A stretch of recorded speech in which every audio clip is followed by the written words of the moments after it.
What we can say there, I think, broadly as a community, is that it's certainly faster and it's more enforceable. We can pass all the legislation in the world, but when the president authorizes an unconstitutional surveillance program, that unconstitutional surveillance program is carried out. We see that was the case and it still is the case today.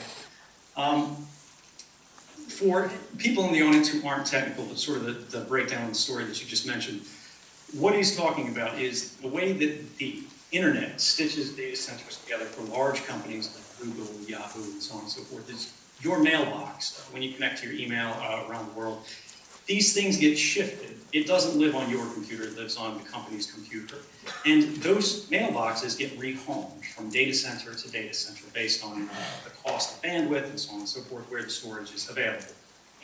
The US NSA, and this is not, I want to be clear here, I don't criticize specifically the NSA. This is not a United States problem. This is a global problem. We have to deal with this, not just here at home, but against all of our adversaries doing the same kind of thing. And if we don't set the right standard here, now, quickly, we're going to be quickly overtaken by circumstance.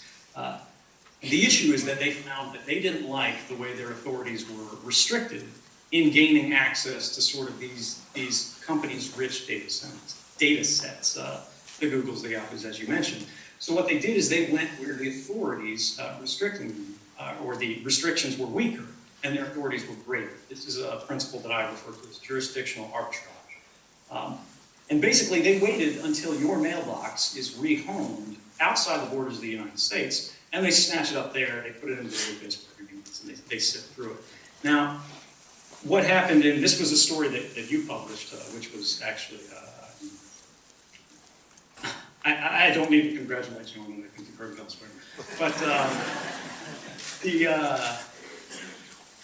the basic outcome is that the companies immediately responded to encrypt those links. When your mailbox is rehomed today, it is protected by that same layer of encryption that the government is now, for reasons that they don't like to explain, saying is really starting to bother them.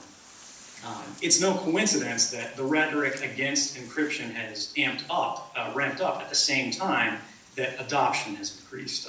Those mailboxes weren't encrypted in 2013, they are encrypted today. And as you say, companies are the ones leading the charge here. The technical community are the ones who are leading the charge here.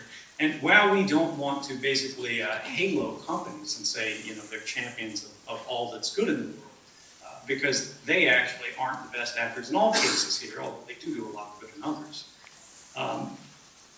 It comes down to the fact that we saw in the 2013 scandal people reacting very strongly, not because it was about surveillance, but it was because it was about democracy. It was about the fact that the facts of how our world worked were being denied to us in a very real, very personal way.